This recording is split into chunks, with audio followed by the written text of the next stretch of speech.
All right, so welcome everybody. Once again, I want to thank you all for giving up some pretty precious time on a Saturday morning. I think that it speaks highly of the Mercer faculty that people are willing to give up time on a Saturday to find better ways to help their students learn to write and write effectively. And ultimately, my hope here is for each of you, if you are interested in having more effective writers in your classroom, which I believe we all are, that you will have some very concrete skills and practices that you can put into place in your classroom. And that's going to be a big theme of my talk, is finding things that are absolutely concrete, that focus on the process of helping students rather than the product. We want good writers, but that means we have to talk about the process of how we get them there. I have a friend who shared with me a sort of a way of thinking about rhetoric and composition. And he said, if you want great writers, you teach the teachers, not the writers. And I think that that's ultimately what we're trying to do here today. The talk that you're going to see here is a product of it's a chapter that's coming out from a collection in the MLA, Modern Language Association, started putting together a series of teaching books, which is sort of reflections on pedagogy. And I put together this because it's what I call the method. So if you've ever been in 498 and you've heard students talk about Dr. Champion's method, or you hear people talk about databases, these sort of weird terms that are very specific to me, this is going to give you some idea of what that is. And what I found ultimately is this is a method that seems to work, and I've tried to break them up into a number of assignments that you can actually input. And so for those of you teaching in the College of Professional Advancement, this is something that can be done over the course of 8 weeks to varying degrees. And if you were in a course like 175 and 180, where you work with students over a longer period of time, you can certainly expand or allow the assignments to grow. And so basically, you're going to get what my students get, with some reflections on how I found teaching it goes. So certain patterns start to emerge. This is also the case with students. That one thing that I think I've noticed is that there are certain stages in student development and writing where, for example, you'll have a student who does a lot of summary, and then maybe they'll start doing some synthesis, and then maybe they'll have synthesis, and then the organization and body paragraphs will be evidence, then claims. Then they'll start bringing their claims to the front, and then you'll have to start working on analysis. So it's all, their growth tends to be scaffolded along very similar trajectories, generally speaking, because as they get good at one thing, it will start to expose places where there are opportunities for growth. So one of the ways I like to explain it to my students, and it will make a lot of sense to you as well, is that if, say, you're a soccer team and you focus heavily on the practice of passing, well, you will start passing more, but that might start showing that you need to start working on shooting, because you'll now have more opportunities to shoot. And so you'll start to see that one thing becomes a struggle, or at least expose that there's some work to be done. So again, this is going to I'll talk a lot about things that I've seen. And so you'll kind of just have to trust me. But if you implement this in your classroom, I think it's been really effective, and it's worked for my students largely. And ultimately, the big takeaway, if you remember nothing of this talk, there's one step in the process that if you just integrate that one piece, you will never have students worry about page length again. And I think that is the biggest part of this, that if you follow this one step, then your students can invest that intellectual and emotional energy worrying about page length on their paper and making it better, or at least something different. So let me go ahead and share here. I worked hard on a Prezi, and I'm a little nervous because what if it doesn't work? But I think it's going to work. And so again, we're talking here about the method, and I want to talk about some basic principles of my approach to the method, or just writing in general. And the first thing is, we want to go at this with a non-cynical eye, and we want to understand that students will and want to work hard by and large. Certainly, there are some students who don't, but I want us to be thinking about how we teach to the top of the class, not how we try to prevent the bottom of the class from being the bottom of the class, because the students will and want to work hard. They don't always know what that behavior looks like when they sit at the computer. So the example that I always like to give is that I had a teacher once tell me to go revise a paper, and the best I knew how to do was to clean up the commas, right? And to do the editing. And so if I had some concrete skills built in where they said, this is what I mean by editing and here, or revision, and this is what it looks like, I was willing to do it. I had invested, I had whole nights set aside to do it. And then once I finished editing, I had nothing to do that I was certain would make my paper better. So we're going to learn some of those skills today. Next principle is that everything students do, for better or worse, is deliberate. So the example I like to give here is fluff. There's no student in America who believes that adding fluff to their paper makes it better, but they will put in lots of time and energy to add fluff to a paper because they know there's a need for the page length to be where it is, but they don't know how to get there. So if we can give them the skill, this is what you do when you run short on material for your paper. This is the behavior you exhibit. They can, instead of using that energy to fluff their paper, they can then turn it into something far more productive.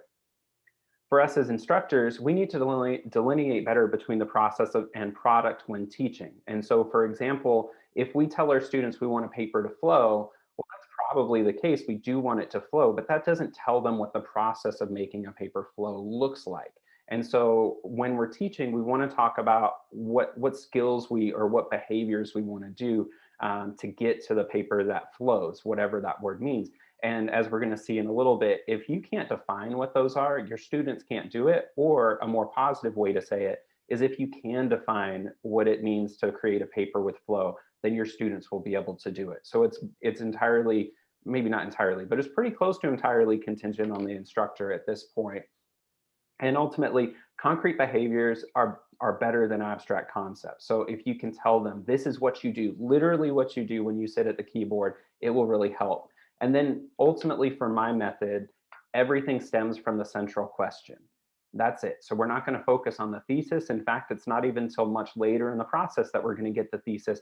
But for us, as we're thinking about our own practices, this should be no surprise, because we all started with a central question. We didn't go to grad school saying, this is the argument I want to make. We said, these are the questions we want to ask. And so if you start with the question, and when I say everything, it's not just the process, but literally the structure of the paper will be born of this question. The way that we organize things, the entirety of everything will stem from the central question. So that's where we're going to spend quite a bit of our attention moving forward. So as you might imagine, we're going to go here and talk about central question. So a central question defines the exhibit and area of inquiry for any specific paper. This is pretty straightforward. So what you want a central question to do is you want your students to be able to say what question they're asking and what text or what material or what event or what topic they are asking about. And you want them to be able to say it. So for example, if a student says they want to talk about gender in the media, well, you've got the question of gender started, but the media isn't an exhibit. It's not a source. It's not a concrete text. You want to make sure that they have this thing nailed down, that they are going to talk about gender in parks and recreation, or they are going to talk about climate change and mud puddles, or they are going to talk about nursing practice and the pandemic and team building. Whatever that thing is the students are going to study, you want to make sure the question has that.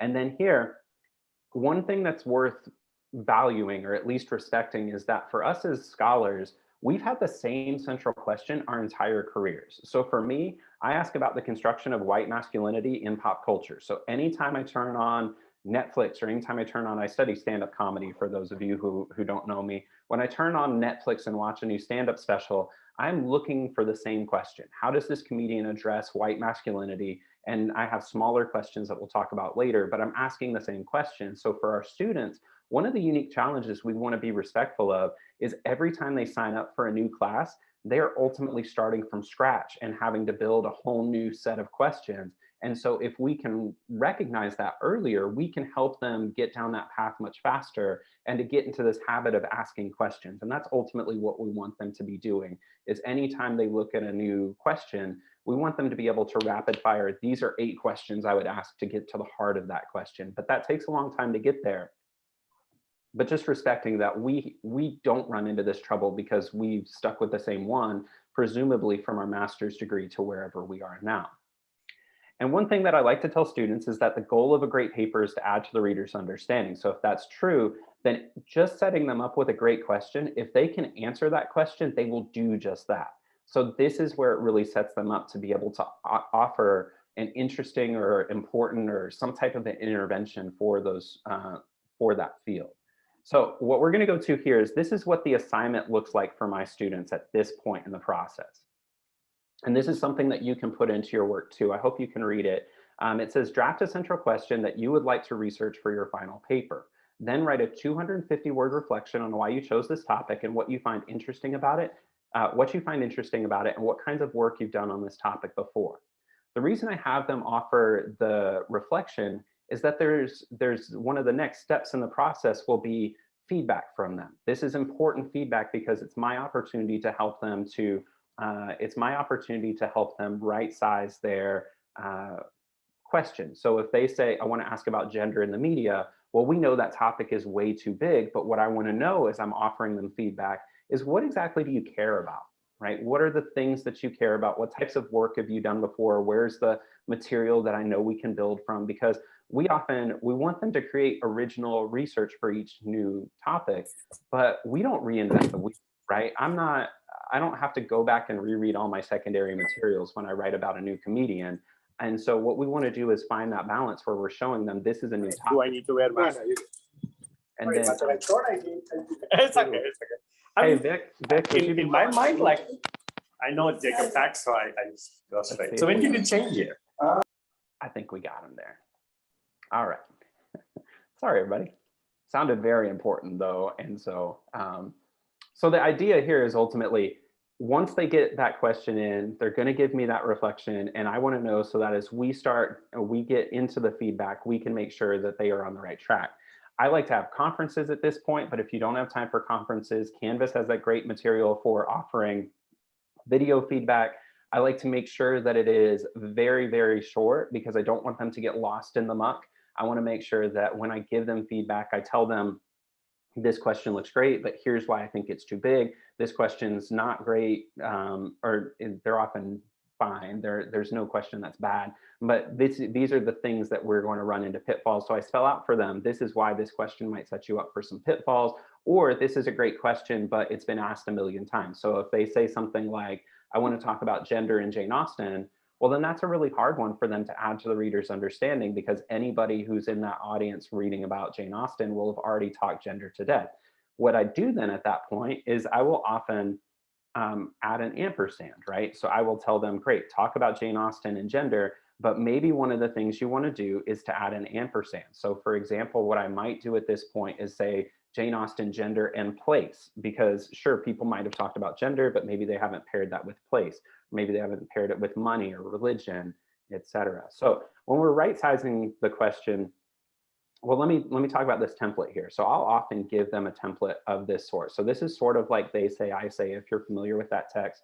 And what I'll have them fill in for the 250 as they're writing their central question is fill out a question like this. So how does blank operate in blank to create meaning? So for example, if you are in the sciences, you might say, how does climate change operate, or how do mud puddles operate in a climate of climate change?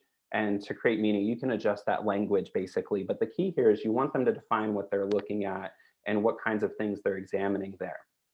The ampersand is a good way to help them narrow it. So if it's gender in the media, so you define the exhibit, but then you say gender and place, gender and race, gender and class.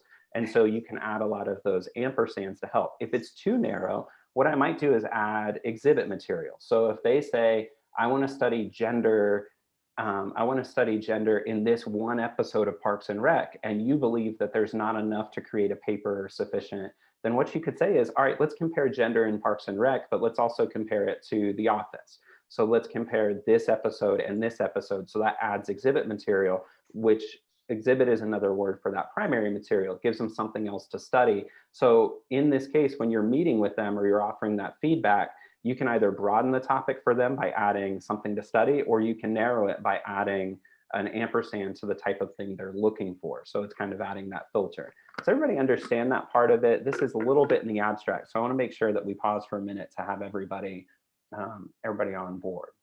Am I kind of following? Great. This next piece is going to be really important, especially for those of you working in the humanities. And so what students will often do, this is going to resonate with a lot of people, I think, and maybe some of us personally. Students will often ask a question about the world. So they might say, I have a student who is a criminal justice concentration, and she says, you know, how are police officers, how should they behave, right? How should they behave in this situation? And so that's really a question ultimately about the world, and it's asking a should question about something that hasn't necessarily happened. So what we want to do is we want to make sure it's about something concrete. So what we can ask is, how did police officers operate in this one situation, and what does it tell us about practices, right? So it's making sure it's about a concrete thing rather than about the world that surrounds it. Or you might have a student who asks, again, gender, I have students who ask, how are women treated in America in 2022, right? Well, that's the world and it's way too complex for an 8-page paper. But what I might say is, how are women treated in this one example, or how are women treated in this protest? And what does it tell us about the construction of gender in this moment? Also, should, would, and could questions are really important to keep an eye out for, because what they ultimately do is set a student up for a thesis that has no evidence. So we want to think really literally and sort of like a stubborn 8-year-old kind of smart aleck who's starting to understand language. And if they ask a should, would, or could question, well, those are questions that by their very nature are asking something about a situation that hasn't happened. So how should police operate? Well, that hasn't happened. We can't analyze it. And so the big example that I like to give, and this one not to be political, but you'll understand it, we used to think that if a politician bragged about sexual assault and made fun of veterans and made fun of disabled people, there was no chance they would ever have a chance of holding any serious or significant office. And then we had just the opposite there. So here we would say, a politician couldn't do this. Well, now we've seen the world is far too complex for could or should or would questions. And instead, what we want to ask is about situations that have happened. And so steering students, if we see those should, would, and could questions, to a question about something that did happen, is pretty straightforward and pretty easy to do as long as we catch it. So if they say, how should police operate? Say, how did they operate in this situation? And then we can start analyzing that. And it gives the students something concrete to look at, gives them evidence. But the more important thing is it sets those sort of guardrails on what they can and can't talk about in their paper, which will help you avoid those students who are very eager to share their own personal values rather than analyzing the situation that's in front of them.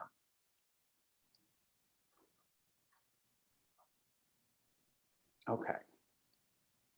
So then from there, this is the part that I want you all to catch. This is the database assignment that you may have heard about from students who I've worked with in the past.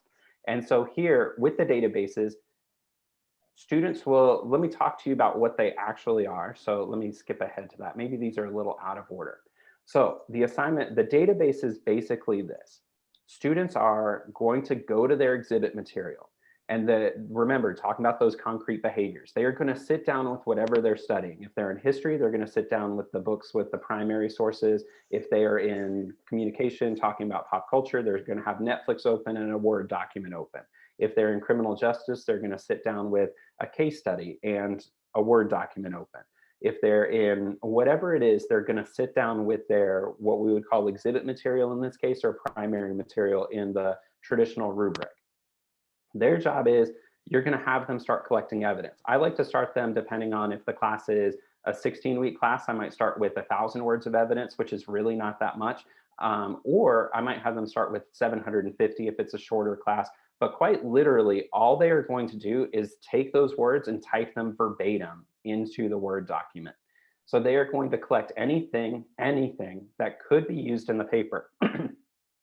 If the student wonders if they should or shouldn't include something as evidence, the answer is always yes. So I like to tell them, look, if you are a crime scene investigator and you go into a crime scene and you have a camera and you're collecting evidence, you're not going to look at a bullet hole and think, well, should I take a picture of that or not? You're going to do it because you're playing with house money at this point. So you're collecting absolutely everything. There's no editorializing at this point because, again, if we're thinking about the way it should work ideally, a crime scene investigator wouldn't be saying, well, this person clearly did it. They would instead be just collecting the evidence as rapidly as possible. So they're just going to type it in. It's just that evidence. And I'll show you an example of it shortly of where I do this as well. Only include evidence. And so this is none of that editorializing. And quotes are especially valuable for a later part of the process, but you might find that images are really useful for some of you in the social sciences or hard sciences. You might find also that graphs and hard data or concrete data will be really helpful. And then this is another key here. They're going to hand type everything. Copy and paste tool is like licking chapped lips. And what I like to say there is you might think that it's faster because it's going to make things feel better in the short run, but in the long run, it's going to make things a lot worse for you. And so what you want is them actually typing up, even if it's a long quote, because it's going to give them that time to engage more closely with the material, whether or not they realize it, and they will start seeing connections that they might have missed before. This is a great example of this is a great example of a place where spending a little bit time on the front end will save you a lot of time in the long run. So just as one example, I put this together the first time I did a database myself. I did this with a paper and it took me 21 hours to build the database. It was on a specific comedian. He had 3 specials, and I sat down for 21 hours. He was rapid fire. He talked. He was postmodern. So just getting the fonts right was a nightmare. But by the end of that, it took me 10 hours to get that to a publishable place. In contrast, I've worked on a book chapter for my current project for 80 hours, and I found a transcript of this comedian's work. And I thought, you know what, I'll just copy and paste it. And I worked on it, and I promise you, I've worked on that stupid chapter. It is 9,000 words of just everything is everywhere, and I'm not familiar. I don't have any clue where I'm going. It's just a forest. It's a mess. So I have actually spent 50 more hours on this chapter. That is a nightmare for me because I didn't do the hard work on the front end. So if I would have just put in that work, typing, hand typing, it would have been a lot faster for me. So if you can get them to buy in, then you will be in great shape on this. Now, it's a lot like Karate Kid, right? And so if you know that movie, you know, you've got Daniel has to just trust that this is going to turn into something later. And so the joke I always make with my students is just trust this, and then when I attack you later, you'll know how to defend yourself. That's not real. I'm not going to attack them, but that's what happens in the movie, right? Mr. Miyagi attacks Daniel. Anyway, maybe we're getting off topic there. And here, ultimately, the database. This is what I mean when I say that students won't worry about page length ever again. When you are deciding for your specific class how long to make the database, make it exactly as long as the final paper, so 250 to 300 words per page. So if I'm having my students write an 8-page paper, I'll have them write a 2,000-word database, and that will ensure that they will start out the paper writing process when they start drafting with more evidence than the paper itself, so they will already be at page length. So now they get to be highly selective with what they bring in as evidence and how they use it from there. So at the end of this process, and 2,000 words, again, might sound like a lot, but it is really not a whole lot of material for most students at this point. Okay, I want to talk a little bit about secondary sources because this is also a great point for us to think through how students can use this. And for those of you who are really interested in the secondary sources or how we would use those, we can get into the weeds on this for sure. This is probably its own talk in and of itself. But what I want us to think about here is having students be more thoughtful about how they bring it into how they bring in that secondary material. But we're just going to skim the surface here. And basically what I have for you is 4 different uses for sources that students can use. So if we talk about how they're going to use the sources, this can be helpful, but I put it in the database section because for many of you, you'll have an assignment, a part of the assignment that says, I want you to have 3, 5, 8 secondary sources. So if you are doing that, I want you to think deliberately about how you have students bring that material into the paper.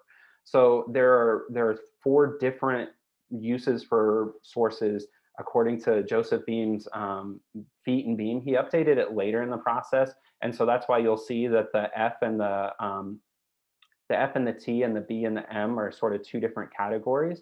And basically, these are uses for sources. So to give you a little bit of the quick and dirty on it, what Bizup said was, you know, we talk about primary and secondary sources, but the truth is we can use sources, we can use the same sources, and what determines if it's primary or secondary is what we do with it, not what the source is.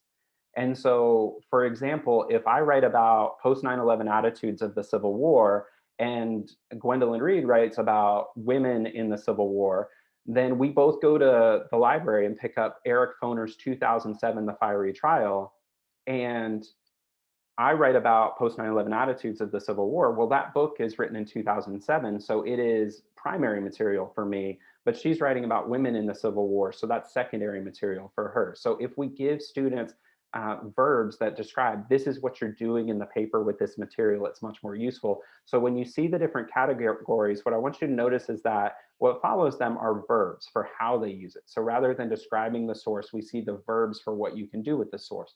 And so I'll give my students this as a quiz, or I'll ask them to build a database and then have sources defined by whether or not they think they'll use it as an argument source or a theory source, or et cetera. Most first year or early students will have, they'll want to use sources as fact or background sources, and we want to push them toward the argument sources. Fact or background sources are sources we use to prove or establish something. Exhibit sources are the things we're going to analyze. This is ultimately the thing that takes the place of primary and second or primary sources in the old rubric. Argument sources, and this is where we're going to spend a lot of time, and come back to it in just a second, are sources that we revise, update, adjust, add to, or expand. There are a couple of notable omissions there. And as we look at this one, a couple of notable omissions are the idea that we're not defeating, we're not smashing, we're not winning, we're not destroying, that in an academic argument, we're all on the same team and we're all seeking to understand things better. In gender studies, there's not a pro-sexism team and an anti-sexism team. In race studies, there's not a pro-racism and an anti-racist group, right? Everybody is working together to understand this better. In the sciences, there's not like team cancer and team anti-cancer. Everybody is trying to understand things better. So what they're doing is they're revising, updating, adjusting, adding to, or expanding. The other thing is when you think about peer-reviewed sources, if we send early scholars out to JSTOR and say, go find sources to argue with, and they think their job is to win an argument, well, then we've set them up for a nightmare of anxiety, right? These are peer-reviewed sources. They've been vetted by experts, written by experts, and published, and your job is to tell me why they're wrong early in your career. That is a nightmare situation. But if we tell students that your job is to revise, update, adjust, add to, and expand, we don't even have to disagree with the sources. We can say, look, Dr. Winkler put together this great argument about this, and it was really great, and we can add to it. In fact, Dr. Bernstein put together an argument that's so good, it could be better if we made it bigger, right? Or, Professor Kemp wrote this great paper, and he wrote it in 2001, but now there's new information, so we want to make sure it stays current. We're going to update it. And so these are ways that students can be put in a position to succeed without necessarily feeling like their job is to argue, because it's kind of like the word theory, nice transition there. In the sciences, when we say theory, we don't mean like, oh, I've got a theory about why my neighbor's a jerk, right? What we mean is this is an accepted truth. This is something that we're all, so that word means something different. Argument in the academic world doesn't mean fight. It actually means this is us working together. It means us having a conversation and building upon the collective work and adding to everybody's collective understanding. A theory or a method source is the hardest for a student to find, but they're the easiest to use. And this is when somebody gives us a lens to see something and we're going to apply it to a different exhibit. This is one that is really great if you have, say, if you have a theoretical source that you like using, if you were looking, say, at Foucauldian views of discipline, and you have them apply it to something new, or you look at John Berger's ways of seeing and you have them apply that theory to Instagram. How does it help us understand Instagram better? These are great because the arguments are already present and their job is just to put it into conversation with the new exhibit material. So just having that present, that sort of understanding is important. If you're interested in talking more about secondary materials, I would be happy to talk with you about this because I think source engagement is one of the best places we can make a difference for our students and put them in a position to feel like they are scholars. And as the research has shown, the faster a student feels like they are a practitioner in the field, the greater their persistence level. Or for those of you who were in the meeting yesterday, persistence is another, it's another element of retention, which is something that is absolutely important. So what databases do is they help students never worry about the page requirement again, ever. And that's something that's been really true. And this is anecdotal, but nearly every student who tries this method does it on their own afterward. I've only had 2 students who have told me that they've decided not to use this again, but I've had dozens of students say, listen, I did this in my paper here, and I started doing it in my history class, started doing it in my sociology class, doing it in my other classes because it helps. And then ultimately, These can replace that idea of the annotated bibliography, or you can complement the annotated bibliography, because what it says is then you can have them do reflections and say, why did I include this source, or what do I think it can do for me in my paper? And that's something that can certainly happen, especially when they're more familiar with the material. Because if we think about the traditional model for annotated bibliographies, we often have them tell us what they're going to do with it in their paper before they even know all the rest of the landscape of the material. And so this can often be a good complement for that older assignment. And then ultimately, databases can help you create new and innovative in-class exercises. For example, if they print out their databases with some scissors and glue, I've had students glue them together, and Dr. Winkler can attest to this, that the student who just won the Outstanding Liberal Arts Student of the Year award did this part of the assignment on her own, and has a dynamite paper coming together. So we met with her in a conference on Thursday. She showed a giant piece of poster board with all of her evidence mapped out for where she's going to go. And when they map it out, so basically you cut them into different chunks, you glue them to the poster board one at a time, and then you glue them in proximity to each other. And so if one is close to another topically, you put it on the page near it, and then you draw a line and you tell us what the connection is. And that connection can be both transition or claim in later models, but it's a really good one to have in place. And it's also really good for helping students decide which evidence to use and which not to use, because you'll often have them cluster them together. Another great example is I had students working on Lee Smith's oral history. And so they were studying gender and place. And so they came in with, I mean, the book is 400 pages long. So they came in with probably 17 pages of evidence material that they could have used. So then we started mapping it out. We started gluing it to the walls, or paper on the wall, rather. It would be great if we glued it to the walls, though. So we started having them glue it all together and organize it. And what they found is, when they did it, they started seeing that there were the examples of the older women in the community were all tied to some element of magic.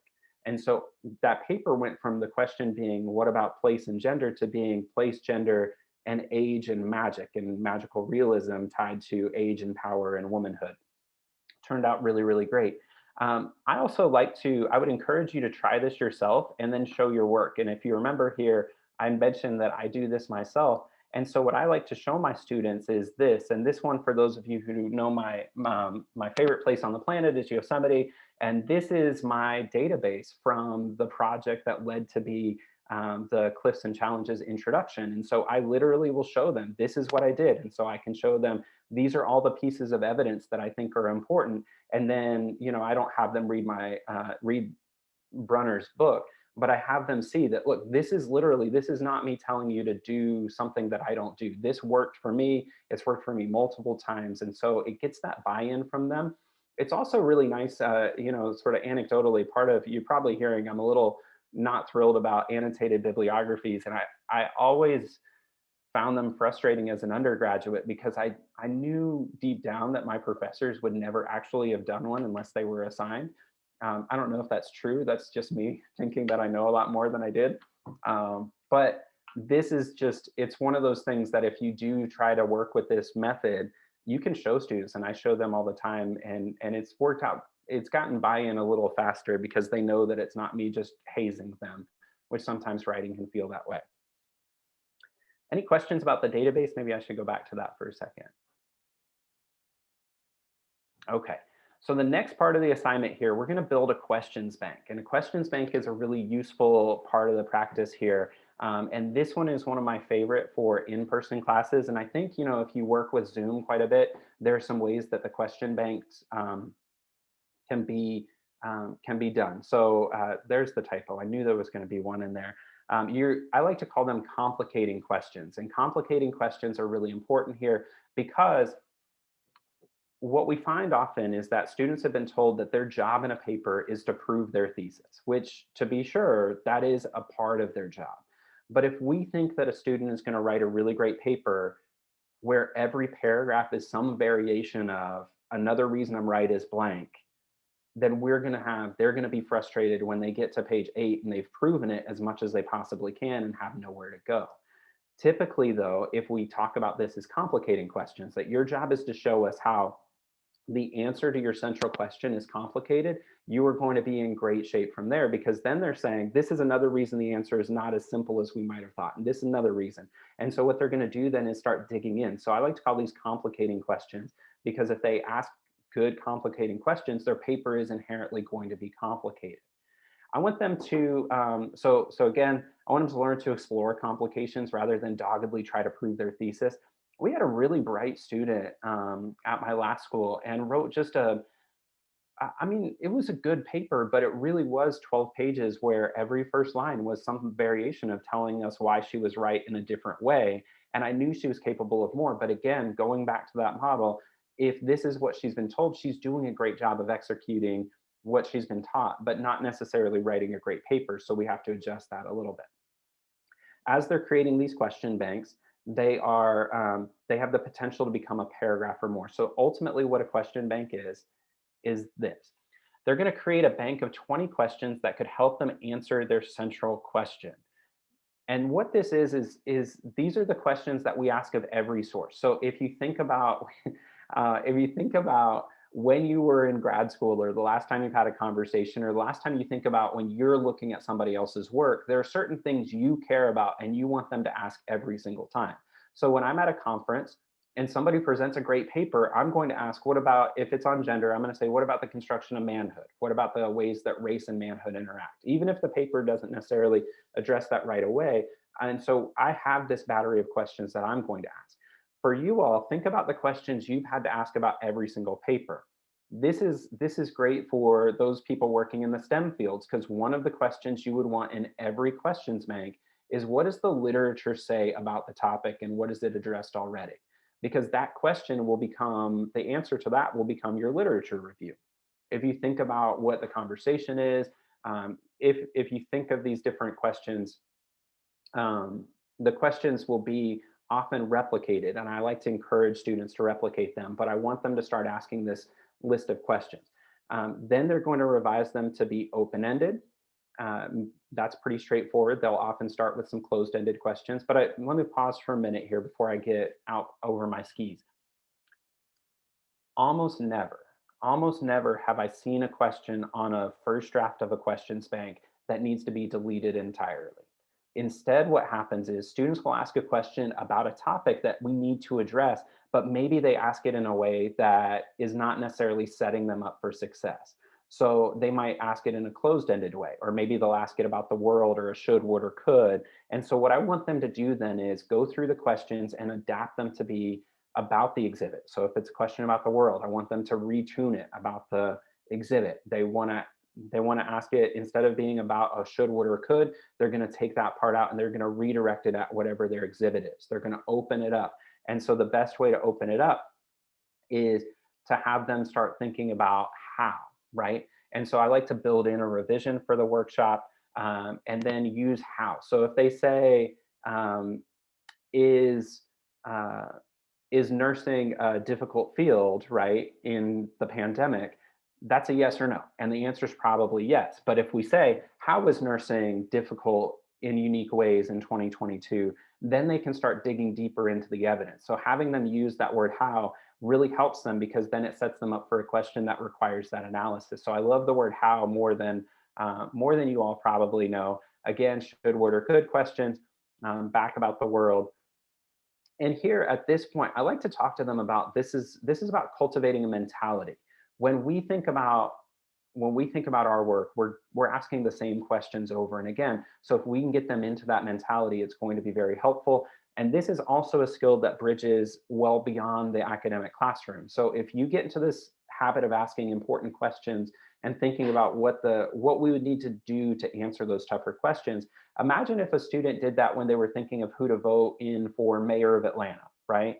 So what are the questions we would need to ask? If our question is, who am I going to vote for? Well, we need to ask, what about policy? What about history? What about track record, qualifications?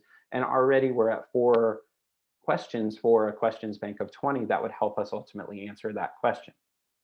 I like to have them re-ask the same questions based on personal intellectual interest. So if they are interested in race, class, gender, if they're interested in palliative care, if they're interested in criminal justice, some of the topics within that, or psychology. There are certain fields in theater, they're always going to ask questions about script writing and who wrote it, or what about staging? What about the construction of or the relationship to the audience? These are questions you will always ask in every paper, and that will help them to start getting into that habit of not feeling like it's so difficult for them to ask these questions, and it will help cultivate that mentality. Jared, question. Yes, With the could, should, would versus how, would you consider how could this have been done better a how question or a could question? That would be a could question. And so here, the reason is that if you ask the question, how could this have been done better? You're ultimately asking a question about something that didn't happen. And so it wasn't done better. So the question then, keep in mind here, that I would encourage them to ask about what did happen. And so if the question is, how could this have been done better? That implies some element of it wasn't done as well as it could be. So then I would say, how did this event fail to achieve its full potential, or how did this fail, and what caused it, or what were the elements that led to this not being as successful as possible, that kind of thing.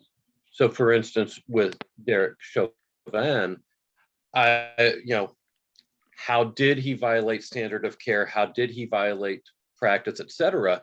But how should he have acted might be encompassing. So would that be more of a conclusory paragraph? Well, so what I would do then would you get it out altogether?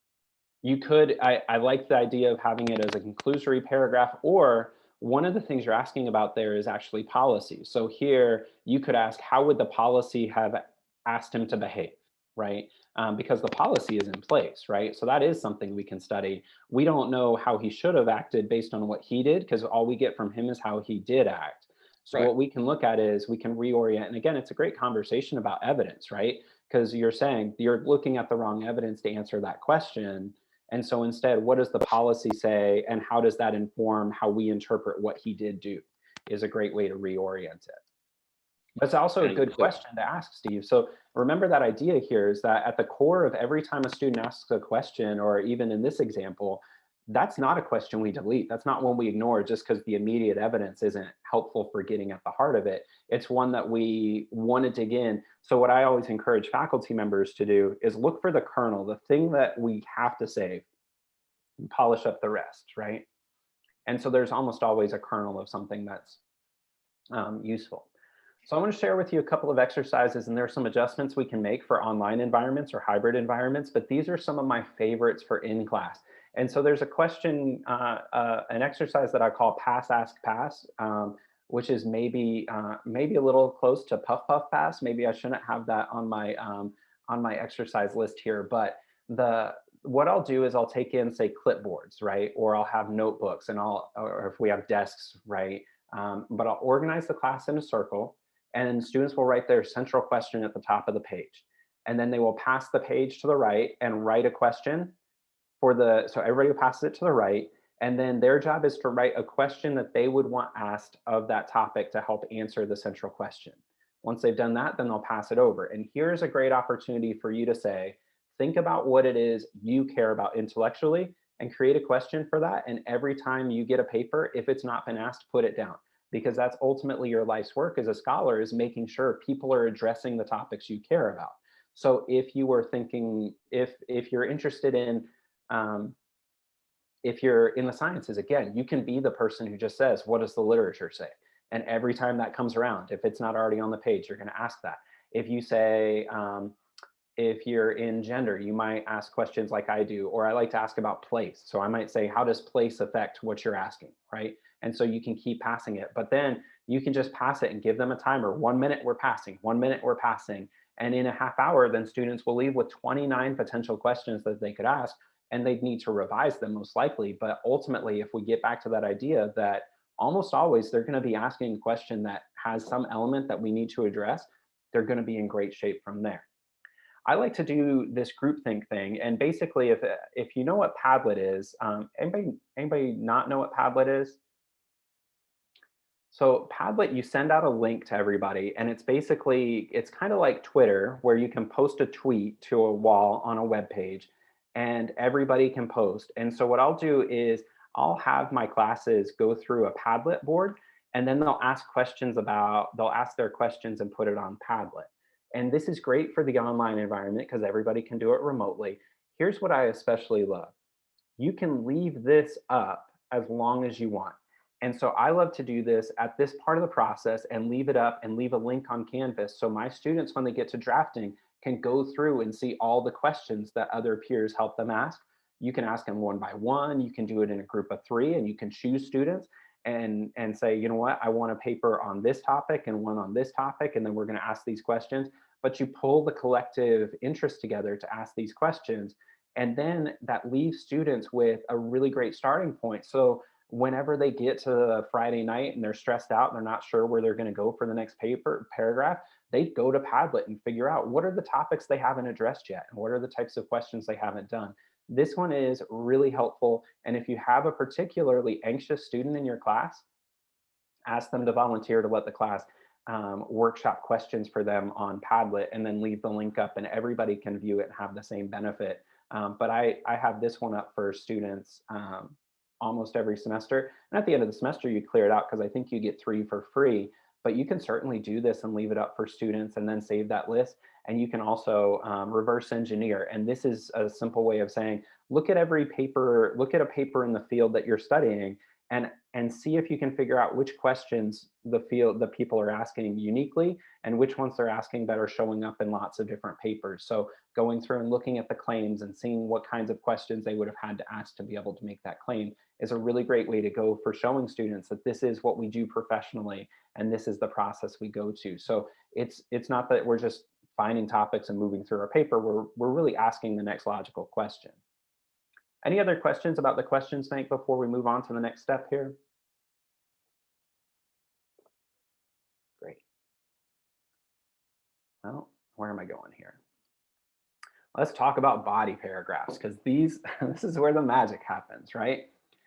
In a body paragraph, those questions from the questions bank, when they get answered, they're claims.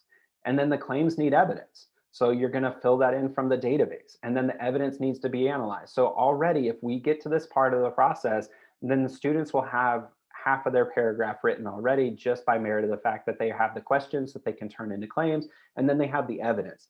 Then once they get the evidence, this is a learning part of the process that I found a lot of students need a little bit of help with, and it's normal because if we think about the way we describe analysis to our students, it's very difficult to define, and it's especially difficult to define for our students in practice. So I think, at least for me, if I think honestly about how I explain analysis to my students, it's a place I've never been happy, because I don't know that I'm actually communicating clearly to somebody who doesn't understand analysis, what it actually looks like or what it needs. So this is a spot where I think I would challenge everybody to really think through, are you doing a good job explaining what analysis is? And is it a space where we can explain more clearly what it looks like?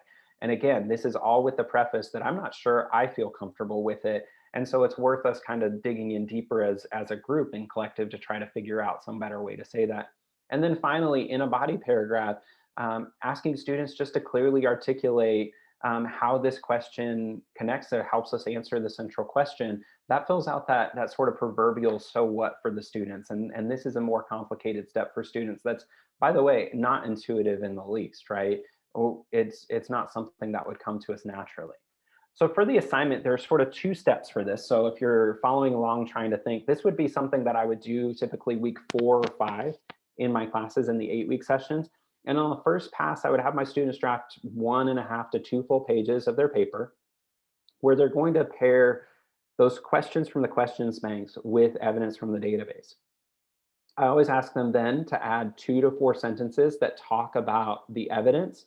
And what I want them to do is to point out details within the evidence and tell me how it helps answer or complicate their question's answer. And so just asking them to zoom in and talk about that is really, really helpful. I'll give you some lines that you can use or have them use that can be great for setting them up. But the key here is this is often the spot where most students will feel like they're finished before they are. So it's a great opportunity to help students add valuable, meaningful content to their paper rather than fluff, because often they're going to miss it. They're going to have a great claim, great evidence, and that they're going to move on to the next claim and evidence. And I'll explain to you why I think that's happening, and we'll kind of grab that soon.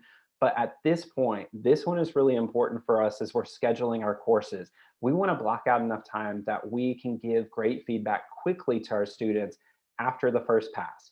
This is really important, and there's a great quote by Barack Obama did the WTF podcast, and they asked him, they said, listen, Mark Maron did. He said, look, I watch the news for 10 minutes a day and I'm furious the rest of the day.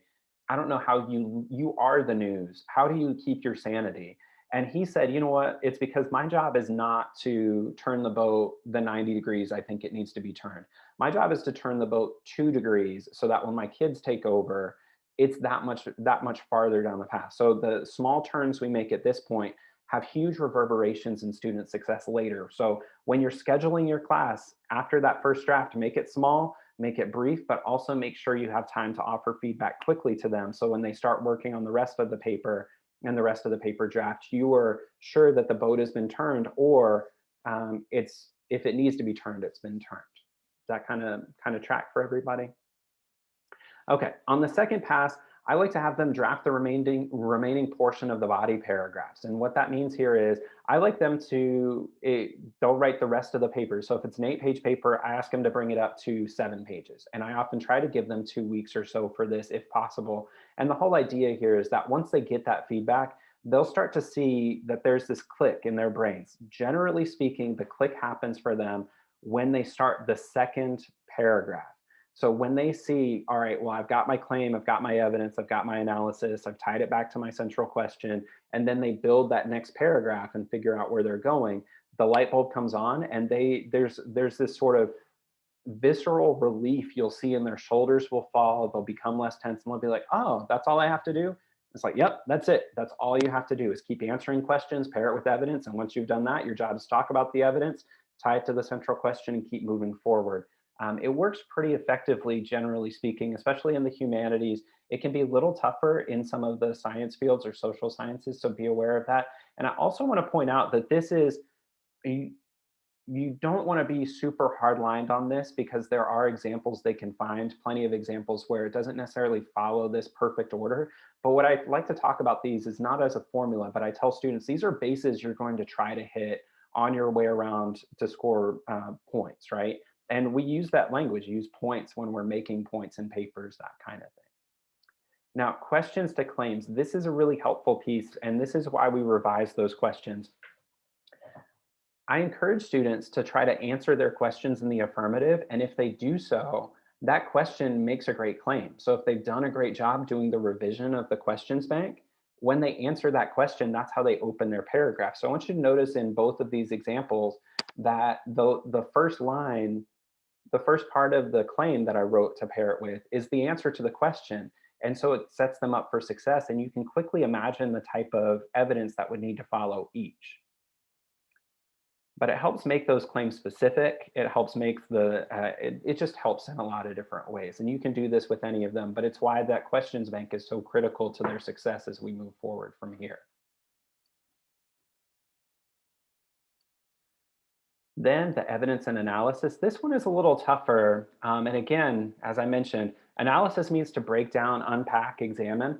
And so I like to have students sort of for the rough draft. This is not necessarily something that I want staying in the final draft, but if it is, it's better than them not having analysis. But I have them use lines to sort of break that mental block. Say, when we look very closely at this evidence, we see blank, or this evidence has a couple of striking characteristics, lines like that. What that does is it puts them in a position where they need to go back and talk about the evidence and pick apart the little details. I also like to point out for those digital natives here, there's some great examples on YouTube, ESPN, the Weather Channel. ESPN, weirdly enough, is the all-star of claim evidence analysis. So what? They do an absolutely phenomenal job with this, with just about everything. Even if you don't love sports, what they will do is they'll ask a question, then they'll have somebody answer it. And so they'll answer that question, then they'll offer evidence for it, and then they'll zoom in on the evidence. They will literally zoom in and they will show you the foot of the football player that made the difference in the play, or how they lined up differently. They will zoom in and say, this detail here matters to the big picture in this way. So they're really great. The Weather Channel is great as well, because especially during hurricane season, they'll say, this is how we know this storm is going to be particularly rough. Look at this line here, look at the temperature, the air pressure, all these details fit together to tell a bigger picture. YouTube has some really great ones for people in every different field. So I've seen this with physics, have some really great videos out there. We've got some great history. We've got business that shows up where people talk about how things are moving and grooving. I've seen some great ones on public health, you name it, misinformation. You can find great YouTube videos in every different field now that will break apart and offer claim evidence analysis and so what. So I like to show students and pause it on the place where that person zooms in on the evidence and picks apart the smaller details. And then they start to see that this is something they're familiar with.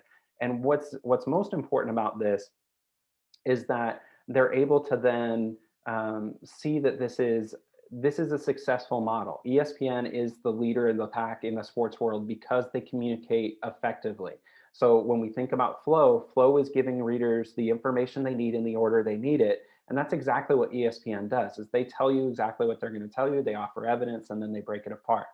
The scaffolding is really crucial there. So the so what of any paragraph is when an author tells the reader how this specific claim, evidence, and analysis helps answer or complicate that central question. And so I like to have students just offer lines like this to help them stay on track. This one is not necessarily, doesn't always have to stay in the paragraphs. It's good practice though, because it will keep them focused. So they might make a great claim, but then it's a great claim that doesn't really tether to their central question. So just being really clear about that can help from there. Any questions about body paragraphs or any thoughts on that before we move forward? All right, let's talk about revision. This one is my baby, one of my babies. I've got a couple of babies here, so I'm Brady bunching a whole family of things that I care about. Students write intuitively. This one is really important, that students will write intuitively or they'll write from their personal position, which is normal, it's natural, it's what we do. But that's really important for us to recognize because students are not thinking about audiences. And what we're asking them to do is write in an artificial way. We're asking them to write with this sort of intellectual empathy that's asking questions about what the audience needs. But the good news here is because we know students write intuitively and we've all written intuitively, you can leverage this to their benefit and to your benefit because it sets up certain patterns we can capitalize on. And so here, it's really important that students understand the terms and language that you're using. This is far more common than I think we recognize often, that students can get really overwhelmed quickly and we'll use a word or even something as simple as claim. If I'm using that in a classroom, I need to be sure students know what I mean when I say claim. It goes back to the idea of analysis or critical thinking. Ask your students, just try this when you see them next, what they think of critical thinking. And often our students at Mercer think critical thinking is negative thinking, that they think being critical of something is the same as critical thinking. So there's some terms that we use really casually that I think students can use some feedback on, or at least some discussion. They often think that they don't understand the difference between interpretation, argument, and opinion. And that's a really big one. So if you lack confidence to explain clearly the difference between an argument and an opinion, then we can talk about that. I always like to tell students that an argument is a supported interpretation, although I'm not sure that I love that language even as it is, but have some clear terms by which you operate and make sure students understand that. Don't take any of this for granted, even if you're dealing in a junior or senior level class. And then here, this spot specifically is where you can add quality to a paper rather than fluff. And so students, if you follow that pattern that we talked about earlier, specifically where you have them draft 2 pages and intervene quickly, this is where you're going to make the biggest difference in the quality of the overall paper, because you'll be able to show them what that analysis looks like. And here, let's take a look at this slide here. Intuitive versus convention-based writing. This is, I don't know if this is the actual language in the field, but this is what I found, is that intuitively what students will do is they'll go to their source, their primary source, and they'll find the thing they know they need to talk about. They'll type it up in their paper.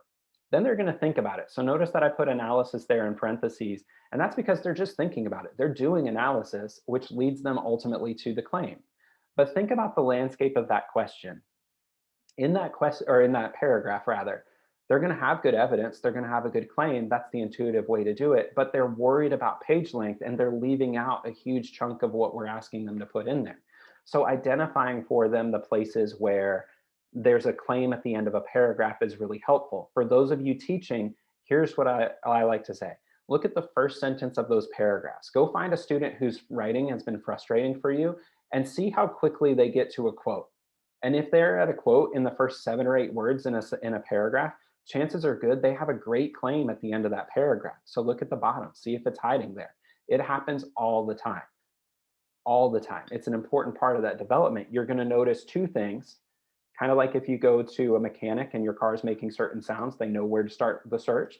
You're going to notice the paragraphs are short, generally 3 to 4 sentences, and you're going to notice that the quote is introduced almost immediately. In that case, it's a copy and paste job. So you're going to have them move the claim up here and then the evidence. Then the analysis. What you want to do is talk them through. If you have a conference with them, this is a great chance for them to write some analysis and you to make sure that they're talking about the evidence and they're staying on topic and that they're actually looking at details. And so making sure that they put this together can be really helpful. And then tying back that question for the so what.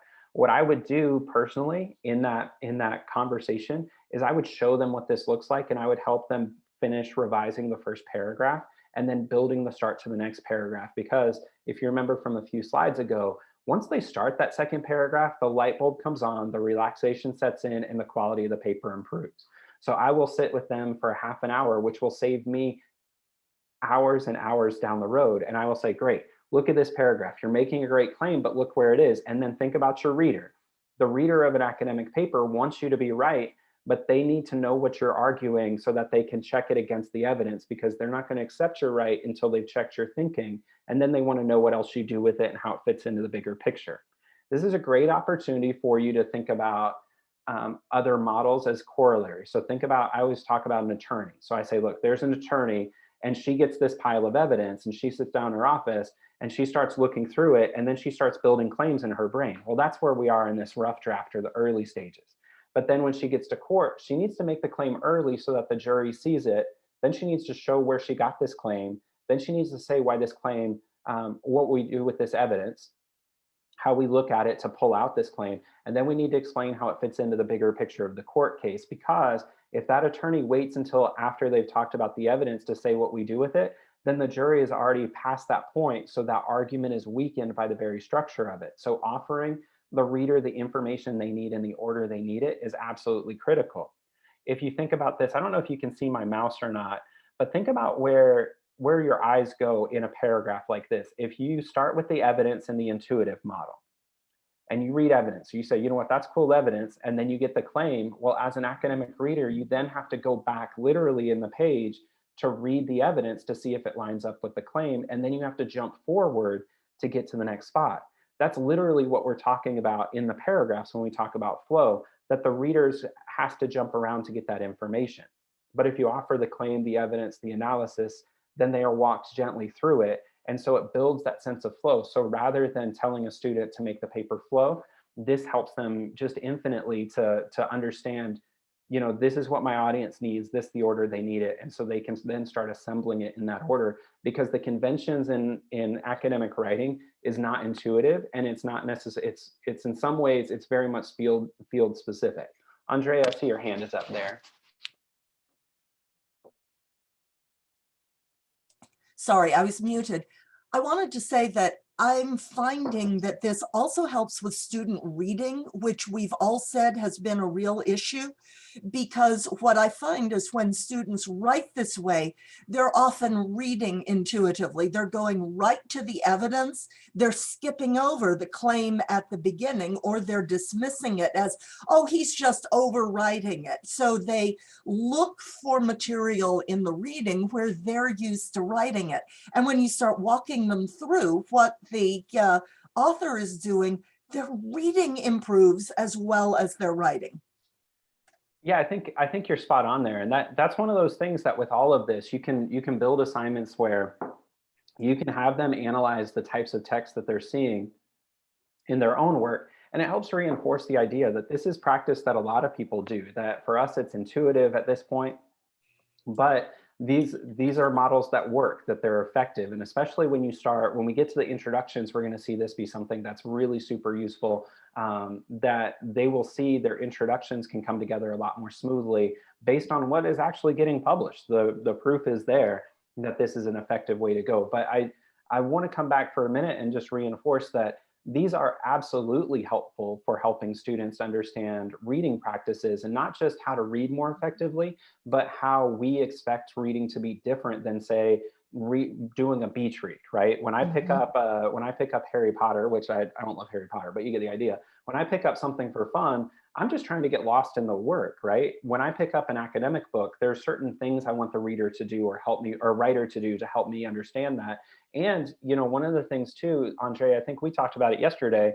One of the things that's helpful is that when we get to the introduction, the author's job is not just to tell us if what we're going to find in it, but whether or not we should keep reading. Right. Or whether or not it fits in with our research that we're working on. And so for those of you who are thinking of implementing a method like this in your course, or this structure rather, maybe not method is the right word, but the assignment for this would be revise body paragraphs of your paper with a close eye for the following elements. Look for claims at the end of your paragraphs. Look for paragraphs with claims and evidence, but little to no analysis of that evidence. And this is really concrete. You can say, look, read your paper. Do you have claims at the end? That's it. Bring it up. Or look and see if your paragraphs are small. If they're small, there's a good chance they're missing evidence. Think about paring down unneeded evidence. So if you think of those anxious students, they might put in 3 sentences when they could get away with 1. And if they feel confident that they can keep analyzing that evidence and putting it together, this is a great chance for them to pare it down so that they have it really concise and not putting in blocks. My dissertation has so many block quotes, you would think that I was a Lego enthusiast, right? But now if I went back through, I could take out all the parts of the quotes that I don't actually address in the evidence. For those of you who are trying to guide students, tell them to use the analysis as their guide. If they don't talk about something in the analysis and it's not necessary for the claim, that can go out, and then it will make their paper that much tighter and more cohesive. My favorite, though, is to introduce the evidence, because so many of our students will just say, you know, Dr. Tankersley says X, Professor Miller says Y. Instead of saying, Dr. Miller has made a claim about X, Y, and Z in this quote. And so pointing the reader's attention to exactly what they need to see in the evidence or argument you're about to present is really helpful, because it then puts them in conversation, and it gives them a sense of authority where they're saying, look, I know what I want you to read for, and I don't want you to get lost when you get there. And it's also a really meaningful way to add a few words of prose that's meaningful for the paper rather than fluff, right? And it's a spot that students can do really easily. Just tell them, go to every quote and make sure you told me what I'm looking for when you give that quote. That's it. And you can do this as a checklist. You can do it. I often give students kind of a grocery list style of things I want them to do. Go through and check and make sure you've told me what to see in every quote you've introduced or every piece of evidence. Have you done that? And so it's helpful because, again, when they sit at that computer, they know exactly what I want them to, what behavior they're going to exhibit. Very good on revision. Any questions about revision?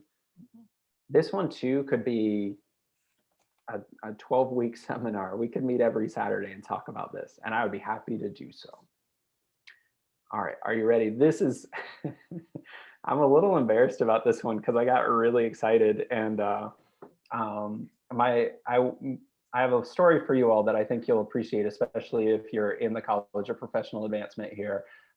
Years ago, I was 23, and the first time I ever had sushi, my friend Brooke and I went out to this place in Knoxville, and I was telling her all my plans to travel and go around the United States and see all the national parks and see the different states. And I made it happen, right? I've been to all 50 states at this point, but I was really excited, and I kept telling her about the route I was going to take. And she looked at me sort of pie-eyed, and she said, wow, you must wear your parents out. And she was right. And I told my mom, and she cackled. And to this day, 20 years later, my mom still will tell me that I'm wearing her out based on that one conversation. So get ready, because I'm about to wear my colleagues out. But this is where I get most excited, because this is the spot where I feel like students have been, I don't want to say misguided, but I think we can guide them better and put together a lot better, specifically introductions. And so here we're going to abandon vague and stifling advice in favor of concrete and clear behaviors. So for example, if we've told students that our job in an introduction is to hook the readers, I want you to think for a minute that that is a task we can't actually ask of a student or writer in general, because we don't know what the reader's interests are. What are we gonna like ask them to bedazzle the top of a paper? I don't think that's possible. So we can get rid of this idea of hooking the readers. We can get rid of the idea of making it interesting. That's stuff that describes the product, not the process. Ultimately, if you think of the last thing you've actually read thoroughly, chances are good it's not been interesting. Chances are good that it didn't hook you or you can't remember the first line. So think of, we had a washer and dryer delivered yesterday, and I read every page of the manual because I needed to know how to operate the Wi-Fi on a washing machine, which is a sentence I never thought I would say, right? But it's not about being interesting. It's about telling the reader, this information is useful to you and I'm going to get it to you quickly. Or this information is useful to this audience. And if it's not interesting or if it's not necessary to the work you're doing, I've told you in the first paragraph so you can move on to the next source. I'm going to offer you some practical and simple moves for students to replicate their own work. And this is stuff that will happen for them in the, it's something they can see, to Andrea's point earlier, they can see this in peer-reviewed published articles. So let's talk about this. It's what I think I've seen this before, but I've tried looking it up and not had a whole lot of success, but we're going to call it the standard form introduction. And remember, everything builds from that central question, or at this point, you can start adapting it into a problem statement. Don't worry, I'm going to give you examples of what that looks like. The thesis is the answer to the central question, or it is the resolution of the problem statement, however you want to say it. And then the background to the central question or problem statement. So remember that word background from feet and beam so many slides ago. B is a source, B stands for background, which is a way of using materials. So in this case, what we're going to do is we are going to establish for our readers that this question exists. All we need to do in the introduction is show them that the question is there, that it exists. Now, for many people, you might have been caught up a little while ago when I said we're going to start with body paragraphs. So I want to start here with the idea of a hypothesis. This is my favorite one. I was trying to figure out a way to animate this, and I just didn't have time. But I like to give students, if they think they need a thesis to start their paper, that's fine. Remember I said we can leverage what they know or what they know about writing to build better papers if we understand it. So I give them a hypothesis that I call the Facebook thesis. Oh no. There we go. Hold on. Here we go. If they can't write without a thesis, I tell them to use the Facebook thesis for their rough drafts, which is simply, it's complicated. So if you remember back in the olden days of Facebook, the Facebook that the pioneers used, right? They used one and they could indicate their relationship status, and that relationship could be married, dating, in a relationship, or it's complicated with someone. So if we go here to our standard form introduction, they can ask their question, and then the thesis can simply be, the answer to the question is it's complicated. And then they spend the duration of their time drafting, just telling me all the ways the answer to that question is complicated. That's perfect, right? That would be a great paper if they tell me, for instance, the question we're going to work with today is going to be, how is gender and place related in Parks and Rec? So if you know me at all, you know that Parks and Rec is one of my favorite TV shows of all time. So we're going to deal with that. But you can quickly imagine the thesis for, or the question for your field in this place. And I want to show you 4 techniques for this background. So look here, let me make sure that this is clear. What we're going to talk about here is the first part here. We know we already have a central question, and I'm going to show you an example of how it would look if it's phrased as a problem statement. There's synonyms in this case, but we're going to talk here about this background to the central question or problem statement. And so we're zooming in on that, and I want to show you the 3 methods that are really helpful to spell out for students and where we see them most commonly. So the first is a question raised by the exhibit, and this is entirely looking at your primary source in the background material. So you're using your primary source, but instead of straightforward analysis, you're just establishing that the question exists. So here's what that might look like. It's a question raised by the exhibit. And so let's start with a question there. How does gender and place interact in Parks and Recreation? So the TV show. So the background, what I want you to notice as I read this is The background information is all from the primary source, meaning this episode of Parks and Recreation. There's no scholarship whatsoever. It's all primary. So in the Pawnee Rangers episode of Parks and Rec, Leslie Knope creates a club for local girls to learn outdoor skills. Her secondary goal is to compete with Ron Swanson's boys-only club, the Rangers. By the end of the episode, Ron abandons the Rangers club for a club created by Knope for boys and girls to learn rugged outdoor skills that, according to Ron, will be no fun at all. The episode shows a number of changes to gender and the outdoors, which raises the bigger question: how does gender and place interact in Parks and Recreation? And our hypothesis at this point is that it's complicated.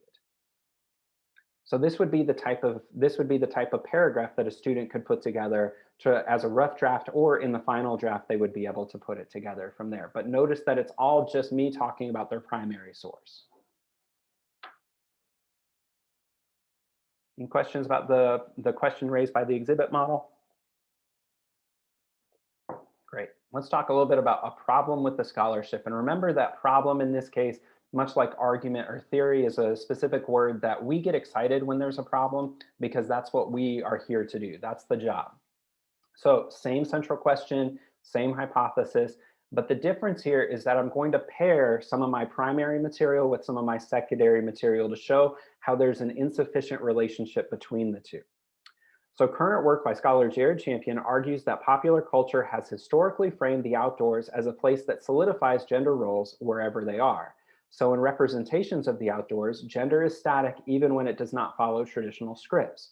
However, in the Pawnee Rangers episode of Parks and Rec, Ron Swanson's views of gender is changed in precisely that space, the outdoors. This raises the question: how does gender and place interact in Parks and Recreation? And the answer is it's complicated. So for those of you who are working in, this is a great model for sophomore, junior level courses, or courses in freshman, first year level, where the students have been given some scholarship. And so you can say, pair this with something and show us where it's not quite lining up. Or if you think back to that model of argument, revise, update, adjust, add to, or expand, show me a place where something needs to be expanded at the core of your question. And that will help you to establish that this question needs to be asked. Questions about problem with the scholarship? All right, so my science folks, pay attention here. Social science, this one is super important. It's very tough to do, but if you're teaching graduate students, this is a model that shows up a lot, and it's a knowledge gap. And so here, a couple of changes I made. I framed it as a problem statement, which is the same central question, but I've reworded it as a statement. So to give you an idea of what it looks like if you don't actually ask a question. It's worth knowing that a lot of introductions that get published do ask the question as a question, but there are plenty that just say, this is a problem that exists. So they just state the problem that your work is going to resolve. So I've made that adjustment. I've also put in a thesis in this so that you can see what it looks like when you fill out that thesis. And we're going to talk a little more about that in just a moment. But what I want you to notice here is that this is just scholarship. I don't talk about Parks and Rec directly at all. I just show how the scholarship is insufficient and that there's a gap here. It's worth knowing that if the students do a good job on the database with the literature review part of it, then they will have a lot of these sources. And it's also very common in the sciences for the knowledge gap to have upwards of 20 citations in the introduction to establish that scholars have danced around this topic but haven't addressed your specific question. It's the most sophisticated, but it's the hardest to do because you're trying to say you've looked at the landscape and something doesn't exist. And so this one is really good for senior thesis projects. It's great in the sciences because that's ultimately what we're trying to do here. It's great in grad level. It sets up really good, it's really useful in the sciences and at the upper levels is basically what we're getting at. So the background to the problem statement here, this is just made up scholarship, as you can probably imagine, but it's to give you that sense of what it would look like. Scholarship on Parks and Rec has taken off in recent years. Researchers from Mercer University have considered the ways gender and region interact in the Midwestern comedy. Amy Fay's 2020 study, Traditional Gender Roles in Parks and Rec, nope, examines the ways the series challenges traditional gender roles. Even more recently, the work of Tina Poehler has interrogated the gendered power dynamics within the Pawnee municipal government. Still, despite all this work on gender or place in Parks and Rec, no one has directly studied the relationship between place and gender in the show. The relationship between space and gender in Parks and Rec has been underexplored. The relationship between space and gender in Parks and Rec is determined primarily by who owns the space, whether it's public or private, where any given interaction takes place. So this would be, that thesis can't be written until after I've processed all of the evidence, right? So that's one that I couldn't have written unless I started with the idea that the relationship is complicated. But what I want you to see here is that there are a lot of different ways to get up this mountain, but you can really do some of that work that Andrea was describing by going to JSTOR and pulling a couple of articles in your field. And it takes me, I do this with the nursing students when I lead that session for them twice a year. I'll start from scratch every time and find new articles that are up to date that fit each of these models. And it takes me about 20 minutes each time. It's that common to see this happening. It's also worth knowing, just sort of anecdotally, weirdly enough, since I started looking for this model, it's far more common to see background and a central question without a thesis than I think we realize. It's just that's just anecdotally. I don't know what we do with that necessarily, but what it does tell me is that the central question or problem statement we're operating with is far more important to the finished product than the thesis in many weird ways. I'm not teaching my students to leave out a thesis, by the way. I don't want you to get that idea, but it is interesting to note that as professional practitioners, the thesis doesn't, the lack of a thesis in the introduction doesn't necessarily doom a paper to a lack of publication. Let's talk a little bit about conclusions here to wrap up or not wrap up. And this is one that I love, is that our students have been told that the conclusions job is to wrap something up. Steve Miller actually, whether he realizes it or not, I think he does realize it because he made a comment about it earlier. The thesis, the conclusion does a little different work than just wrap up the paper. Now, here's the good news, is that if a student wraps up their paper in the conclusion, there's an 80% chance they're going to do what we need them to do in a conclusion, or what an academic paper does in a conclusion anyway. But using the parachute rule, well, that's something I made up. It's not something you're actually going to find. I'm making up a lot of stuff here. I'm just winging it, everybody. The thing I like to ask students is, look, if I gave you a parachute and told you that 80% of the time it's going to work, are you jumping out of that plane? And the answer, of course, is going to be no, unless they're Shaun White. I don't know. But what we can do is we can reorient them to be very clear about what the conclusion is meant to do. What I like to tell them is that body paragraphs are a microcosm of the geography of the entire paper, meaning in your introduction, you make that claim. In the body, you offer the evidence and the analysis. So in the conclusion, that should tell you that the conclusion is your opportunity to answer the so what. So you're going to tell scholars what they do with your information. What is it? What do you want them to do? What behavior do you want them to change the next time they research? In the Parks and Rec paper, my question, what I would need to answer in that conclusion is, does it change the way we see that episode of Parks and Rec? Does it change the way we see gender and space in all popular culture? Does it change the way we see it in the whole series or just that season? What is it? What do we do? What do you want me to do differently? How do you want me to look at it differently? So to Steve's point, he was mentioning that the should part, right? That often takes place in the conclusion, because what you're saying is, this is what we want you to do with it. This is how we want you to see this thing differently. It's important at this point to emphasize to students not to confuse scope and significance, meaning that it's enough to just say, my paper should change the way you see this one episode of Parks and Rec. And that's fine. It's a 22-minute episode. I want you to see it differently, and that's okay. I don't have to change the way you see everything in the field forever, that it's far more important for me to be accurate than to be big. That's a really key one, because students will want to have these big life-changing or sort of field-changing thesis. And I wanted to up until my PhD, and then I wrote what they call an ambitious. Have you ever heard somebody describe a dissertation as ambitious, which is a good way of saying it was way too big for somebody at that step in their career? My dissertation was ambitious, and it even if I wrote it today, it would be ambitious. And so what I like to tell them at this point is, there's a great scene in Men in Black. If you've not seen it, it's 30 years old, so I'm going to spoil it for you. It's on you at this point. I make no apologies for that. But there's a spot in it where they're looking, Tommy Lee Jones and Will Smith's character are looking for the galaxy. And the galaxy turns out to be the size of a marble. But to find this out, they go to a pug, and Tommy Lee Jones, an Academy Award-winning actor, shakes a pug, literally shakes a dog, which is, I think, the funniest statement I think I could make. And the pug says, you humans, when are you going to learn that just because something's really, really important doesn't mean it's not also really, really small?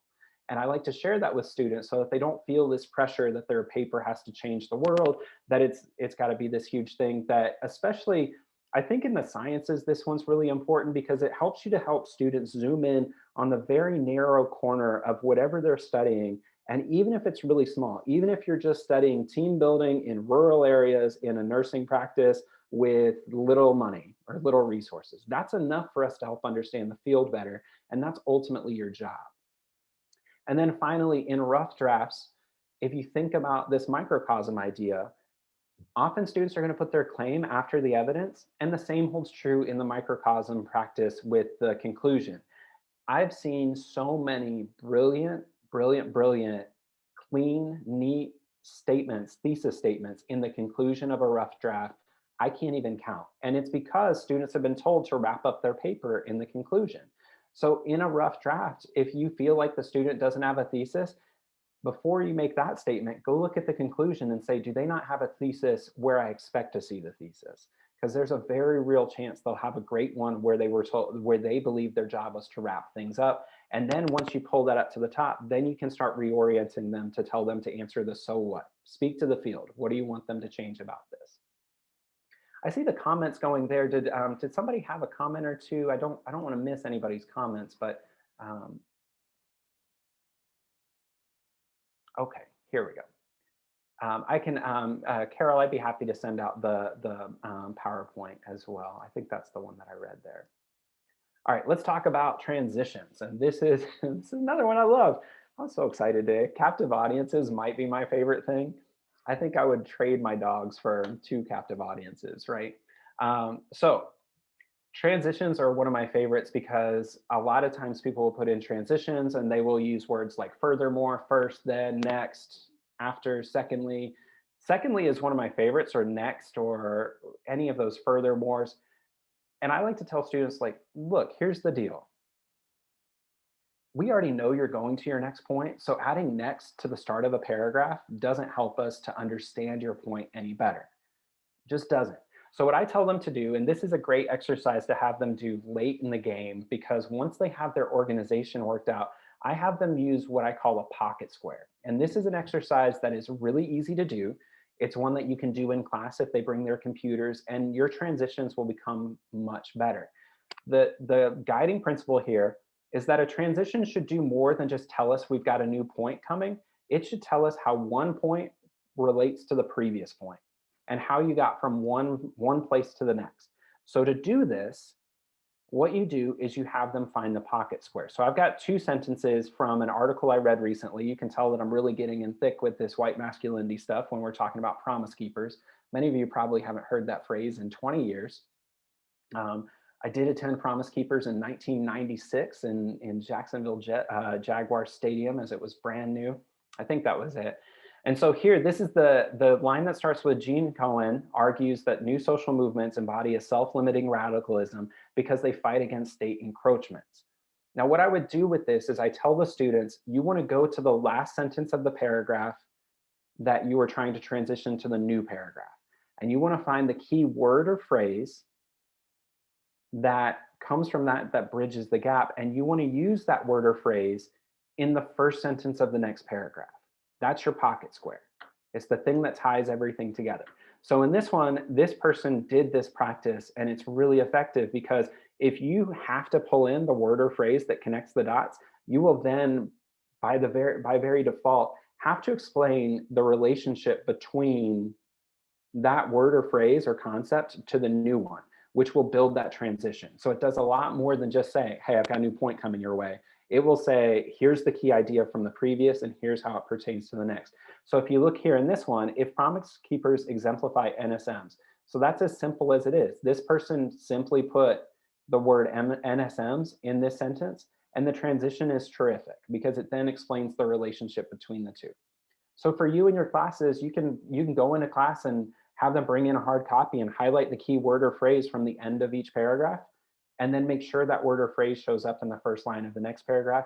And by default, they'll have great transitions. It doesn't have to be a super complicated thing that's really heavy theory about what a transition does. It can literally be just bring this word in. It's going to be, your transition will be built. Any questions about that practice?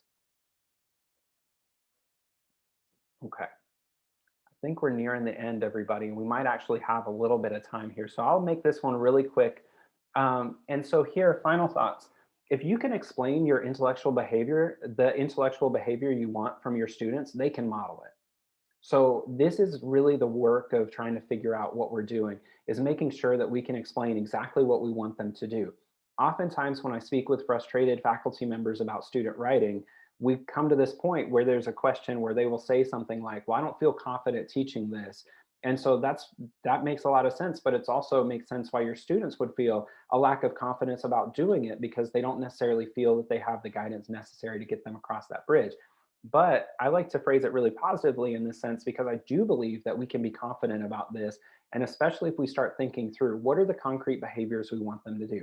Well, I want them to be familiar with the evidence. So I'm going to make them type up and make sure that they have sufficient evidence. I want them to know how to ask a good question. I want them to know how to ask lots of good questions. I want them to know how to piece them together. At the end of the day, this is a really pretty doable process. It also comes with some revision. And so the last thing that I'm going to say here is that pay attention to your students, because they will help you with this. If you think back to that one slide where I said the argument source is a source that you revise, update, adjust, add to, or expand, that expand wasn't in that vocabulary until last spring when I had a student in my class say, well, what about expand? Where would that go? And so this process can be improved by hearing where the students are making those changes or needing those adjustments and needing that work. So this has been an evolution. And if you were to attend this talk, say we do it again in 2 years, chances are good it would be pretty different, that there would be some evolution. So expect some change and expect some revision, but know that ultimately the key here is focus on that question, helping students usher that question to a solid answer, and you're going to be in great shape from there. I'm going to open the floor again for questions. And then when we're done with that, we can take a break for maybe even 20 minutes and get some coffee. How we doing, everybody? Okay, wear you out.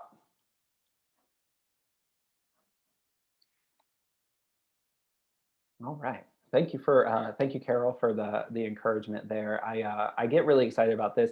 I do want to say, for those of you who are either here at Mercer or beyond, I am working on these. Andre and I have been working on these and building a sort of Canvas modules for the step-by-step assignments. And so if that's of interest, I don't have them ready yet, but be in touch, especially toward the end of the semester. And what I'm hoping to be able to do is just share modules that you can, or not modules, modules that you can then place into your Canvas shell so that you can walk students through these assignments step by step. So having that built where you have the parts of the slides that say assignment 1 or assignment 2. And if you follow that process, it can be really exciting, especially because if students know that their one job, for example, is to collect 1,000 words of evidence, then they're far more likely to show up to class for a workshop with that than if we say 3 pages of a rough draft. Then you might have 70% come in with rough draft, and then 20% say they couldn't do it, and 20%. And then finally, the other piece is I like to encourage them and tell them that database part of the assignment takes time, but it's not hard. And so being really clear about that is helpful, because a lot of times students will get overwhelmed thinking that it's taking too long. But if you let them know that the future steps will be made faster, if they put in that effort early, it can get that buy-in from there. So I think that about covers it. Andrea? I was just going to add that if you're starting to try this in your own classes, come talk to me too, because I'm revamping our interdisciplinary evidence-based class along these lines, because what we've done really hasn't been working. And so I'm going to be practicing taking what we do in 498 and transferring it appropriately to another class that's shorter. So, in other words, modeling that module-based approach that Jared just spoke about. So if you are doing this and you want some support, have questions, comments, please come talk to me, because newbie here is doing this. Jared, I'd like to point out that this whole process or method really fits with the concept of the growth mindset. And something that I've been doing with my writing classes is starting out with Eduardo Briseño's TED Talk on getting better at the things you care about. And students really latch onto that. I've had students stop me who had the class 3 years ago and say, I still go back and listen to Briseño. And it talks about the learning zone versus the performance zone. And this really pushes the writing process into learning zone, where the performance zone is that final product, rather than expecting students to simply perform with the first product. Yeah, I think that's spot on. And I've been using that same one because you introduced it to me, Steve. And so it's been really helpful for my students. The other reason that I like this sort of approach a little differently than sort of asking for rough drafts early in the process is that I I think it's asking a lot of students. There's so many moving parts. The metaphor that I like to use is that when I learned to ride a motorcycle, I know you all were looking at me and thinking this guy's a biker for sure. But when I learned to ride a motorcycle, what's interesting is everything, every part of your body has to be doing something different at the same time. And so your right and left hand have 4 different jobs, quite literally. Your feet are how you shift gears or put on the brakes, and your eyes obviously have to be scanning. So you've got all these moving parts at once. And so at first, it's really dangerous that, especially at first, that 90% of motorcycle fatalities happen in the first 6 months of somebody riding because you have so many moving parts at once. For students, if you think about writing a rough draft, what you have are so many moving parts. You're thinking transitions, you're thinking arguments, you're thinking citation, you're trying to write the actual language, you're trying to deal with the content as well. That a writing class is ultimately 2 classes in one because you have content and practice blending together. And so what I like about this method, generally speaking, is it breaks every step down into one thing. And so instead of asking them to ride the motorcycle, I'm asking them to turn on the lights and then turn on the ignition and then hit the brakes. And then, it's one step at a time. And it makes it a lot more manageable for me as an instructor too, because instead of looking at the chaos of a rough draft, I'm simply assessing the quality of evidence or the quality of a question. And so it allows my feedback to become better as well, or for me to see places, like I mentioned earlier, the idea of using language that I thought was really clear that wasn't. It allows me to see the places where my language isn't so clear, because when a student gets into that panic zone of throwing together a paper, it ends up getting, it's hard for me to see the forest through the trees, but by breaking it step by step, I can see exactly where the short circuit is a lot faster, both in terms of student work and my teaching that led to that student work. Well, let's do this. Let's go ahead and take a solid 20 here. I think that could be good for everybody. I'm going to leave the Zoom room. Let me go ahead and turn off the recording here.